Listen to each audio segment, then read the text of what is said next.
the Apprentice, or also called the Jamilla after its OG founder. So this is a foundational pole move that every poler should be comfortable with on both sides. Initially from the ground and then over time getting into it aerially. So for this one, our arms are going to be in a side bracket kind of hold. Our bottom hand is fingers pointing down. Personally, I like the pointer finger, but that's a personal preference. Some people have strong feelings and they prefer to have all the fingers next to each other.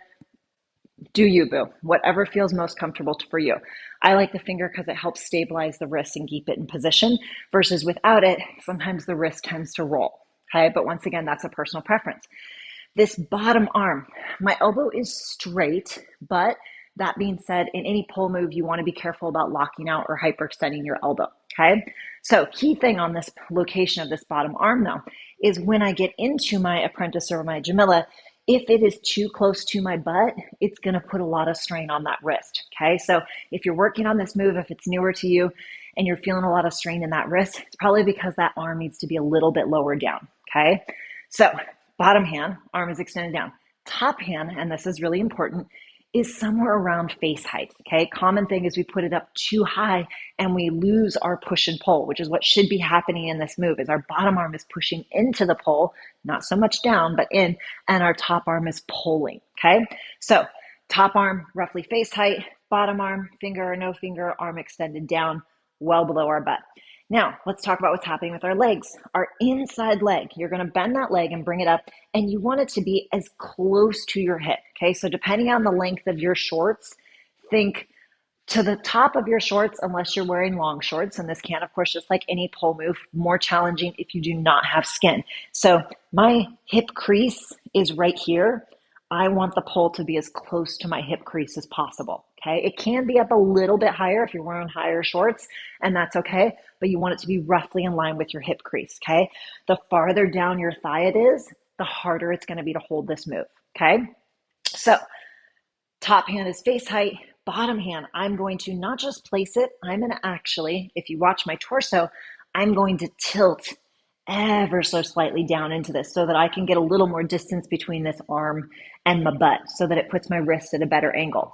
And the last part here is we need to get those hips to tilt. Okay, initially hips are facing straight ahead, and to get into our Jamilla or Apprentice, I want them to be in more of a diagonal. Okay, they're going to shift to about here. If we were to take this farther and go to a cradle, they can completely shift to more of a vertical upright position versus that diagonal or that starting horizontal position. So how do we make that happen?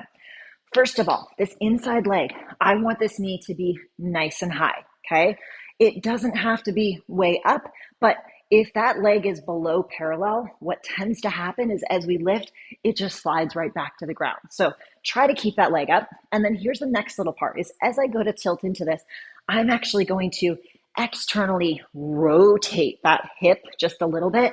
And that's going to help me roll to that position that I need to be in, right? Because initially we're horizontal. We want to roll until we're a little bit more of a diagonal. And so that little external rotation helps me already start to roll that leg to where I need to be. Okay. So I'm lifting my inside knee and pushing it out. My outside hand, I'm going to think of pulling my hip to my elbow. And that's what's going to help me get this rotation here. Okay. So contact point here at the hip, outside hand about face height, inside hand, I'm tilting just a little bit so I can reach it down nice and low. And I'm pulling my hip in. If this feels good and you're like, okay, then you can open one or both legs. It can be one, it can be the other, it can be both. Or if this move is still a work in progress for you, you can keep them both bent, okay?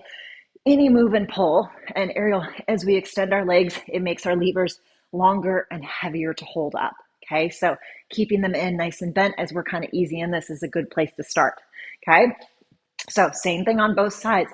Work this alternating sides, because we want to be nice and balanced in our pulling. Also, because when we're learning this and we're still working on strengthening that wrist, it can be a lot on the wrist. Okay, so if these are new to you, I wouldn't recommend doing more than 3 to 5 on one side and then see how you feel later, give your body a rest and come back to it in another training session. Otherwise, we get so excited about a new move, we do it 50 million times on one side. The next day, that wrist doesn't work, and now you have to take a break from pulling. So don't do too many of these at one time because it tends to be an area that takes a little while to strengthen. Okay, so hip nice and high, pushing it in, outside hand face chest tight, inside hand down with a little tilt, and bring it in. If it feels good, open, close, and down. Okay, so if you've worked on this from the ground and it's making sense, and you're like, okay, all right, now where can we go with this? We can take it up. Once again, this is a foundational move that transfers into so many moves, and you can go so many places with this Apprentice. Check out my Apprentice Climb. But let's work on getting into it from off of the ground, okay? So this move you can get into from a masthead, okay? You can climb into it, or you can just hook a knee and come up. And we're gonna go into it from an aerial. So if the aerial version is new to you, first thing, don't go way up there. Start with your foot just barely off the ground. Just the fact that we're starting on the pole, whether we're 2 inches or 2 feet up, is gonna make it have the same muscle engagement, but sometimes not the same mental fear part. So start low to the ground, as low as you can without that outside foot being able to touch the ground. Next part on this, as we get into our masthead, we're going to go through the exact same cues. And if you were doing it correctly from the ground and not jumping into it, but instead feeling that pull and that tilt, it's not much different. Okay, so you want to be comfortable in your masthead. Hook that knee nice and high. Inside arm is low, outside arm is high. Pull up into it. My outside hand is face height. My inside hand, I'm going to push and slide it down. Inside leg, outside leg, bringing it down. So, just so you can kind of see where it can go and where you can start working on it aerially. I kind of went over it pretty quickly there, but let's talk about what's happening with the hands there, and you can practice this down low before you take it up high. When we get into that masthead, inside hand is low, outside hand is high. What tends to happen usually in masthead is we usually get into this hand up really high position. If you're going to take it into your Apprentice, your Jamilla, make sure you slide that hand down so it's kind of blocking your face, roughly face chest height. That inside hand, I don't just take it off and move it down, which you can if you're comfortable with that. But initially, we want to keep contact. So I'm just going to open my fingers and I'm pushing with the palm of my hand. And what that does is that helps keep that contact. Remember, a lot of things in pull are a push and pull, just like with this move, it's a push and pull. So I have to find a counter force. So my hand is pushing down, which is keeping me into the pull the whole time. And then as that hand gets down to where I need it to be, then I grip. Okay, so I'm not gripping with my fingers the whole way down because that makes it really hard to slide. I'm just open palm, slide, slide, slide as I push, and then regrip when I get into that right position. Okay, so a couple of tips to help you with the aerial version, but of course, before you take it to the aerial version, make sure you are comfortable with the from the ground version.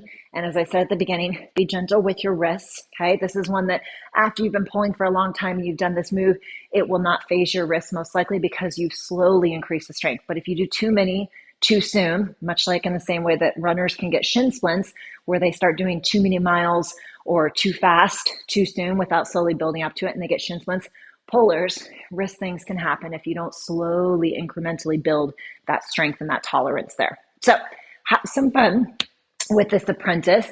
I hope you've enjoyed this tutorial. And of course, if you are looking for more in-depth tutorials, including combos and things that build from this Apprentice, I highly recommend that you check out my EB-Fit Pullers online program with app and web version, where you will get full step-by-step tutorials, feedback, and support from me in your pull journey to help you every step of the way.